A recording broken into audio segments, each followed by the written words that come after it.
This is me, and this is my new hardcore world. In this video, I want to attempt to survive 100 Minecraft days in a hardcore survival. One day in Minecraft is 20 minutes real life time, meaning I must spend over 33 hours of real time in this Minecraft survival world. Remember, it's hardcore. One mistake and it's over. I'm not sure how hard or easy this challenge may be, but I know for certain there's 3 things I want to attempt to achieve in 100 days of Minecraft hardcore. What are those 3 things? I'm glad you've asked. The first one being defeating the Ender Dragon, arguably one of the hardest things to do in a hardcore Minecraft experience. The second thing on the list is to defeat the Wither, the second boss of Minecraft, and the third thing is going to be even more difficult, to obtain full netherite tools and armor. So, what am I waiting for? Let the 100 days begin. So, here we go. It was day 1 and I jumped straight into things. Close to my spawn there was a forest and I began chopping a tree with my hand. It wasn't the most comfortable thing, but it was my only option. From my Minecraft experience, I knew getting basic tools and even shelter was my #1 priority, especially in a hardcore world. Over a lake nearby, I spotted some sugarcane, a useful item which I know I'd be needing later. After gathering all the sugarcane, I dived into a river nearby. I needed food. I found some fish. I knew starting out, food could be a challenge, so I decided to get this as fast as I possibly could. Once I gathered a few fish, I went off exploring. I tried to find somewhere high up. I tried a tree. I got on top and I looked around for pigs or cows or anything. Luckily for me, I spotted some pigs. After I took the food I needed, I decided to take my pickaxe and start digging down. I needed temporary shelter. It was nothing great, but it did the job. Took my crafting table and I started going lower down into the ground. I crafted a furnace and instantly put my food in there. My hunger was already beginning to deplete. While I was letting my food cook, I decided to go to the overworld and chop trees until the sun set. And there I was.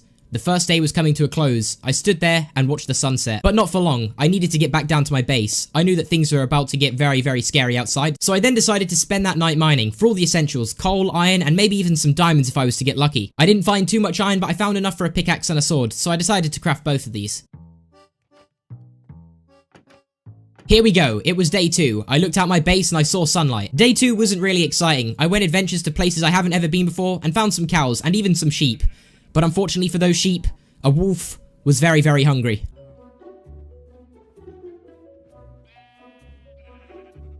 Anyway, it took me so long to get these cows back to my base, the sun was already beginning to set. I gave the cows their new home and trapped them in.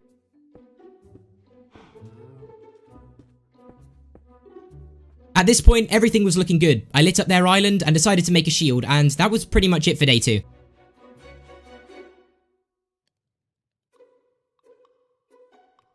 Day 3, things started to get interesting. I took my iron pickaxe and my stone pickaxe on a mining trip and found a cave. I knew that I needed iron and I needed armor and I needed it fast. I found loads of iron. In fact, I nearly found a whole entire stack of it. I knew this would be enough to make all the essential tools and even some armor. I was very careful walking around this cave. The lava could have got me out the game instantly, but I turned around and there it was. Diamonds, just over the lava. Unfortunately for me, it was only 2 diamonds, but it was diamonds and I took them. After getting the diamonds, I knew I needed to get out of there and make the armor. On my way back, I found my first enemy, but it was no problem, and I took care of the zombie pretty easily. I then went back up to the top and made all my armor. And there it was. I stood there with my full iron armor on, and I was ready for day 4.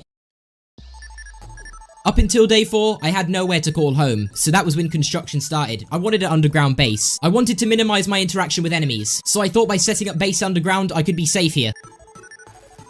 After I'd finished the first stage of construction, I began adding in some chests. I would need some storage later down the line. I mostly did base work for day 4, which led us on to day 5. I spent this day pretty much underground, mining for coal and all of the other essentials. I had a lot of coal and iron, but not enough. I then went above ground to take care of my cows and chop down some trees.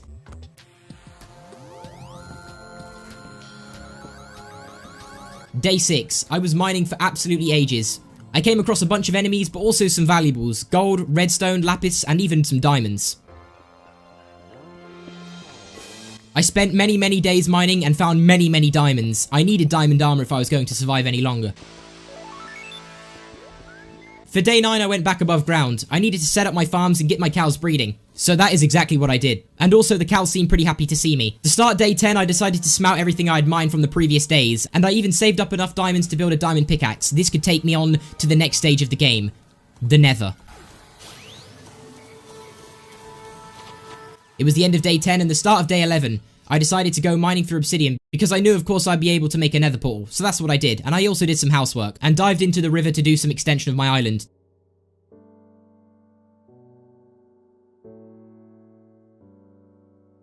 Day 13 I went exploring close to my base and stumbled across this abandoned nether portal. I was able to pick up some goods. Day 14 I built some base protection so no mobs could enter.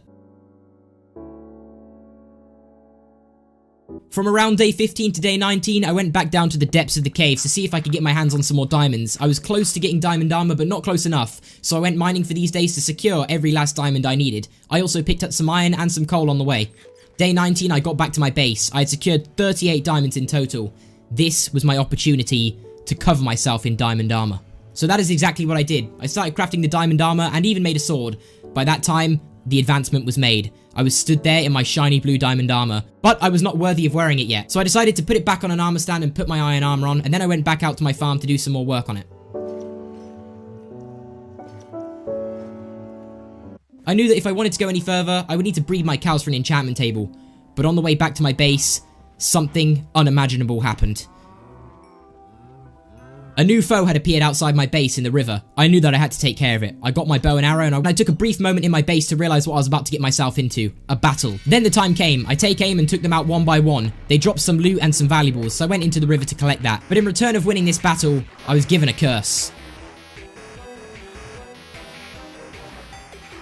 Before I knew it, it was day 21. I decided to do some more building in my base and it was a really chillax day.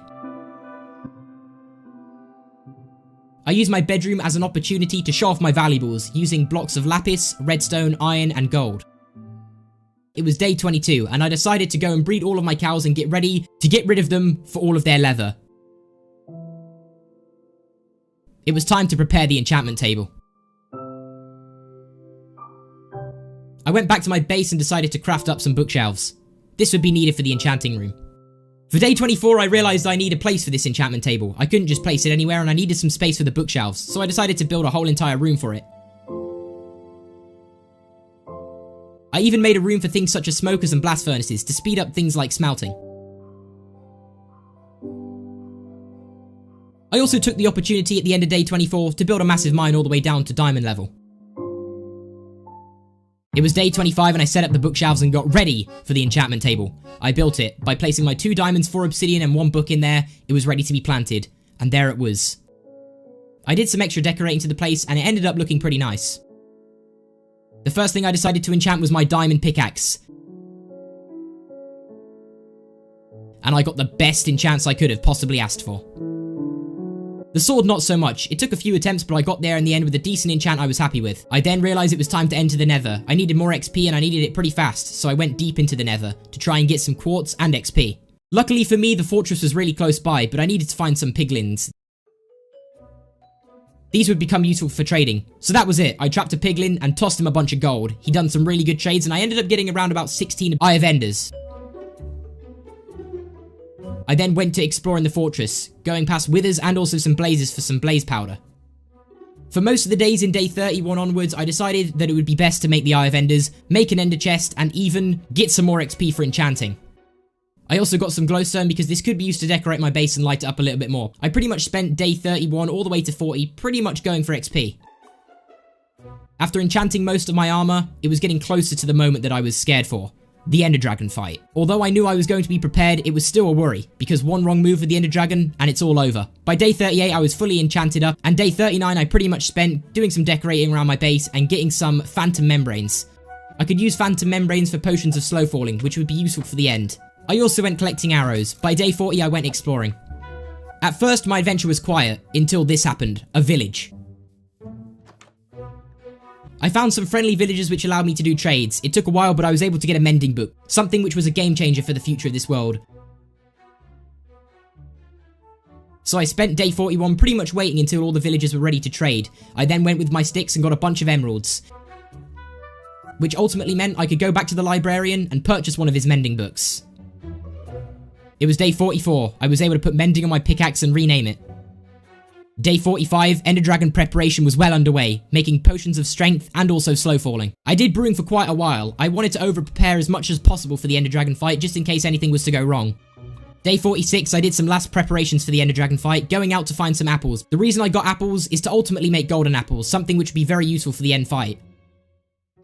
Here it was, day 47. I walked around my base and gave it one last look, and I said goodbye, because it may be the last time I ever see this again.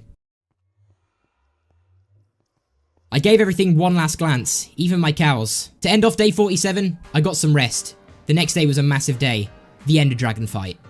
Day 48, I checked through my inventory and made sure I had everything I would need for the Ender Dragon fight. One wrong move here and everything could be all over. Everything I've worked hard for so far. But that didn't stop me. I threw my Eyes of Ender in the air and I was ready to go exploring. At one point I had to set sail across the ocean. It wasn't ideal, but it had to be done.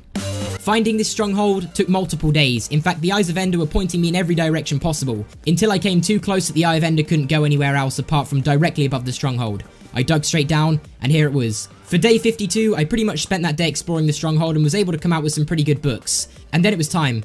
I prepared the end portal, and everything was beginning to seem real. I drank both of my potions, and there was no turning back now. I entered the portal calmly and went up to the Ender Dragon fight. This was it. At first, my aim felt a bit weird, but as the battle progressed, I became more and more confident. My aim was incredible. Most of my shots were accurate, but the Ender Dragon was too fast for me. I had to get rid of the end crystals before it was too late. All my bow shots were pretty accurate until the end. I had a massive struggle trying to get one of them. I fired my bow and there it was. The final end crystal. I glanced around and there was no more to be destroyed. It was time for the Ender Dragon fight itself. The Ender Dragon was quick but not quick enough. In fact, I was able to get a small glass of its dragon breath. It came down to the middle and I attacked its tail. This was the easiest way I was going to get rid of this. Luckily for me, it came down again and I was able to finish off the battle. There it was, the Ender Dragon, disintegrating in front of my eyes. I felt victorious.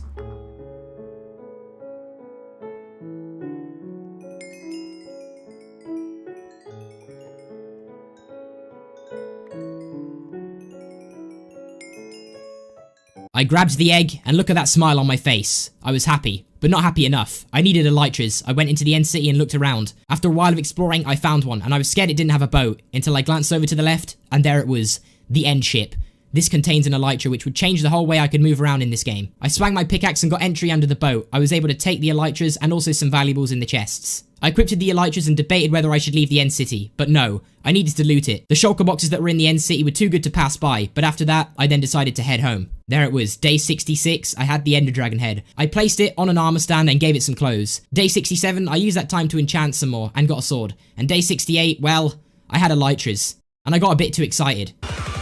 From day 69 to 74, this is my time to build. I had a bunch of creativity that I need to let out, so I built a bridge from my house all the way to the farm island. I also built a bit of a better house for the cows and some cool pathways. I also made space for a potato farm and also a wheat farm. And also, because enemy creatures were able to get on my island, I built a massive wall surrounding it.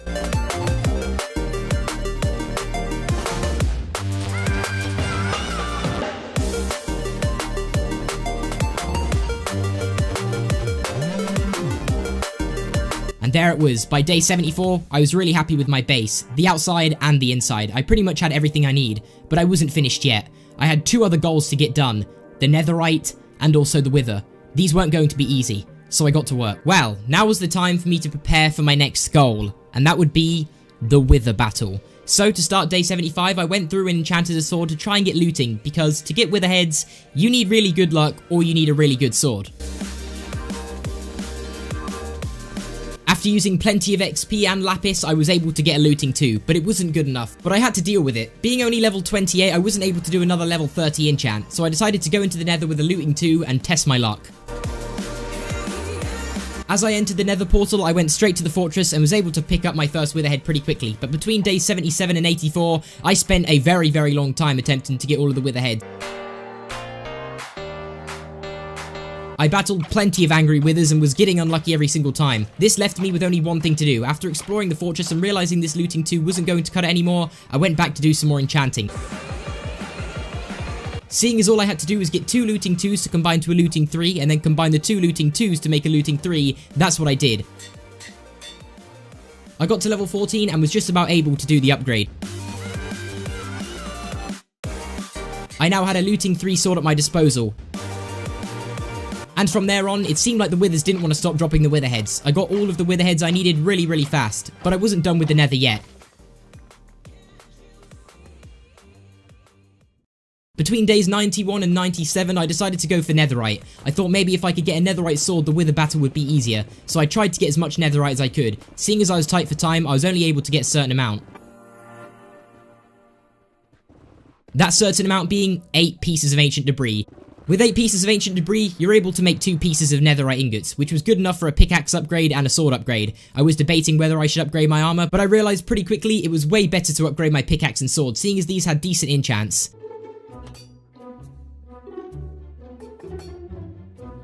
Before I knew it, it was day 99. I spent this day preparing for the wither fight. I was able to get hold of some strength potions I had from the Ender Dragon fight left over, made some arrows, and I was ready to go. I dug in one straight line, drunk my strength potion, and I was ready to go. All I had to do was place the last wither head. And there it was. The wither head was placed and it was spawned. If anything was to go wrong, not only would I be out of the game, but the wither also has explosive projectiles, meaning if it was to get up to my base, the whole entire island that I had would be gone. But thankfully, I had the effects of the strength 2 keeping me going, and the wither was out the game before I knew it. And there it was. The nether star was gripped in my hands, so I went straight back to my base to craft it into a beacon. I placed the nether star right in the center of the crafting bench, and there it was. I placed the beacon in my inventory, and it was day 100. To finish off day 100, I put my beacon on my island, equipped speed to it, and that was it. I stood on my bridge and gazed at the sun. That was it. The 100 days survived. On hardcore. All in one life. To be honest, there's a bunch more stuff I want to get done, so if you guys want to see another 100 days, then let me know down below in the comments. But apart from that, hopefully you guys enjoyed, have a great rest of your day, and peace.